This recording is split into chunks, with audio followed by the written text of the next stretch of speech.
Hello everyone, आज के इस वीडियो में हम पढ़ने वाले हैं क्लास 12 फिजिक्स का 5वां चैप्टर जो है गति का नियम, जिसका मोस्ट इम्पॉर्टेंट टॉपिक जो है संवेग संरक्षण का नियम। तो संवेग संरक्षण का नियम क्या होता है आज के इस वीडियो में हम समझेंगे और इसको प्रूफ भी हम करेंगे। पूरा आपको अच्छे तरीके से आपको समझ में आएगा।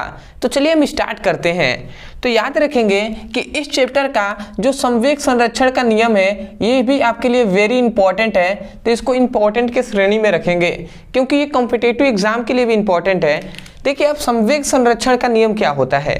संवेग संरक्षण मतलब क्या होता है, बचाव, सुरक्षा करना। जैसा कि हमने द्रव्यमान संरक्षण का नियम पढ़ा था तो उसमें हमने क्या पढ़ा था, या ऊर्जा संरक्षण का नियम पढ़ा था, तो आपने यही नहीं पढ़ा था कि ऊर्जा को न तो नष्ट किया जा सकता है ना ही उत्पन्न किया जा सकता है, बल्कि एक रूप से दूसरे रूप में उसको चेंज किया जा सकता है, मतलब रूपांतरित या परिवर्तित किया जा सकता है। वैसे ही संवेग संरक्षण का नियम है, मतलब संवेग संरक्षण मतलब सुरक्षा। तो इसका मतलब यहाँ पे यही है ना, सिंपल में इस नियम में हमें यही बताया गया कि मान लेते हैं कोई भी पिंड है, यहाँ पे हम सिंपल में कहें तो ये मान लेते हैं ये कोई पिंड है, ऐसा मान लेते हैं ये कोई पिंड है। तो किसी पिंड पर लगाया गया जो बल होगा, मान लेते हैं इस पिंड पर हम लगा रहे हैं जो बल वो शून्य हो, तो किसी पिंड पर लगाया गया बल यदि शून्य हो तो उस पिंड का जो संवेग होता है, इस पिंड का जो संवेग होगा वो क्या होता है, नियत होता है। समझ में आ गया। हमने क्या कहा कि मान लेते हैं ये कोई पिंड है, पिंड मतलब वस्तु, ठीक है, पिंड कहें या वस्तु कहें। तो यहाँ पर इस नियम में हमें यही बताया गया संवेग संरक्षण के नियम में कि किसी पिंड पर लगाया गया बल यदि शून्य हो तो उस पिंड का संवेग नियत होता है। तो आशा करते हैं कि आपको नियम जो है वो आपको याद भी हो गया होगा यहीं से समझकर। तो आप लिखेंगे क्या, मैं चाहता हूं कि रटना ना पड़े, आप समझ कर याद करें, क्योंकि समझ कर याद करेंगे हमेशा याद रहेगा। तो आप कहेंगे यही कि संवेग संरक्षण के नियमों के अनुसार यदि किसी पिंड पर लगाया गया बाह्य बल शून्य हो तो उस पिंड का संवेग नियत होता है। तो आशा करते हैं कि आपको समझ में आ गया होगा। चलिए हम परिभाषा लिख देते हैं, उसके बाद हम आपको इसको प्रूव भी करेंगे। आप यही लिखेंगे किसी, मतलब आप ऐसे सबसे पहले लिखेंगे इस नियम के अनुसार,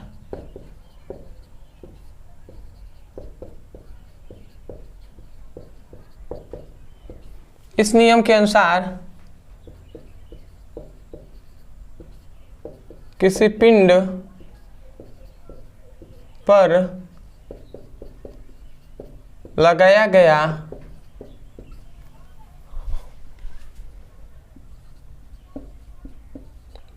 बाह्य बल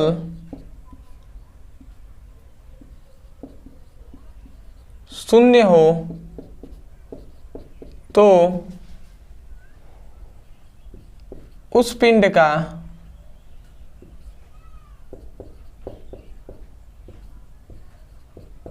संवेग नियत होता है।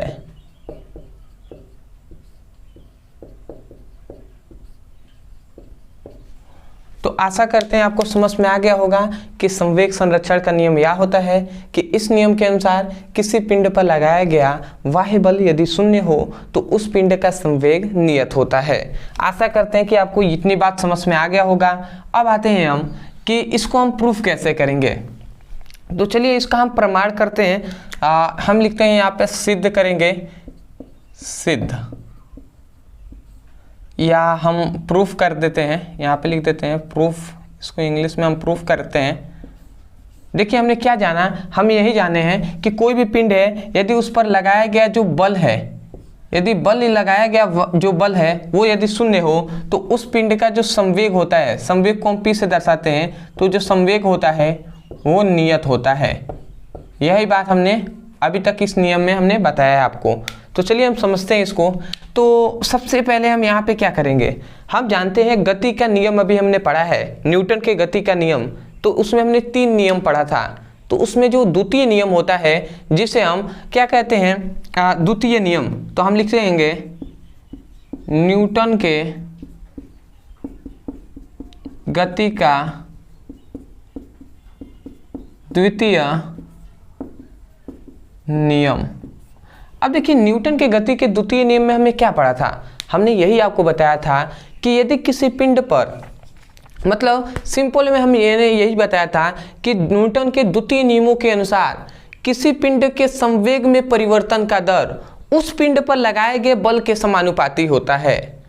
क्या कहा हमने यही कहा कि किसी पिंड पर लगाया गया, मतलब किसी पिंडों के संवेग में परिवर्तन के दर उस पिंड पर लगाए गए बल के समानुपाती होता है। यही बात हमने केवल आपको बताया था द्वितीय नियम में। देखिए यहाँ पे dp क्या है, ये अवकलन के रूप में हमने लिखा है, तो यहाँ पे p क्या है, संवेग है, t क्या है, समय है, समय को हम दर कहते हैं। तो यही हमने कहा कि किसी पिंडों के संवेग में परिवर्तन के दर उस पिंड पर लगाए गए बल के समानुपाती होता है। ये F क्या है, बल, ये समानुपाती का चिन्ह है। तो ये द्वितीय नियम से हम ये फॉर्मूला जानते हैं। तो चलिए हम इसको आगे सॉल्व करके देखते हैं हमें क्या मिलता है।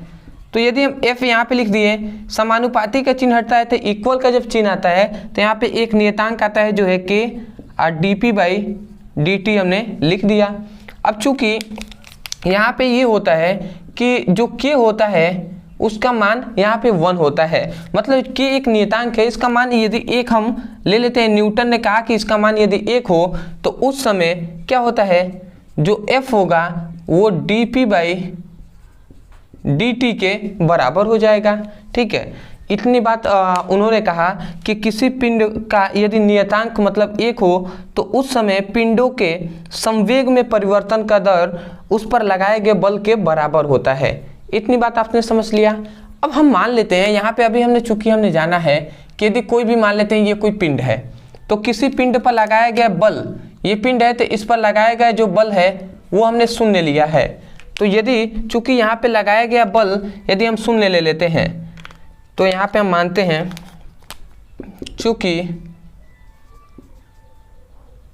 पिंड पर लगाया गया बल शून्य हो, ऐसे हम लिखेंगे पिंड पर लगाया गया बल शून्य हो। ठीक है, यदि पिंड पर लगाया गया बल शून्य हो तो उस समय क्या हो जाएगा, ये जो dp/dt है ये भी शून्य हो जाएगा। यदि इसका dp/dt का मान शून्य न हो जाएगा, यदि f के जगह पर हम शून्य रख देंगे तो dp/dt इक्वल टू शून्य। अब ध्यान से यहाँ पे ये समझेंगे, अब ये आपका प्रूफ तो हो ही गया है। कैसे आप कहेंगे कैसे सर, कैसे प्रूफ हो गया है, तो देखिए ये dp/dt है। हम इतना बात जानते हैं, हम अवकलन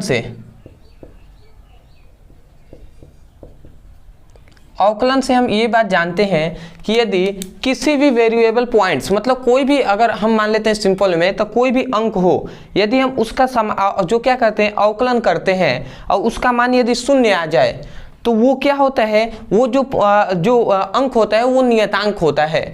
उसी प्रकार यहाँ पर dp मतलब संवेग का ही तो अवकलन हो रहा है ना। dp यहाँ पे हमने कहा था dd यहाँ पे जुड़ा हुआ है, इसका मतलब अवकलन। तो संवेग का अवकलन यदि शून्य है, इसका मतलब संवेग क्या होता है, नियतांक होता है, मतलब नियत होता है।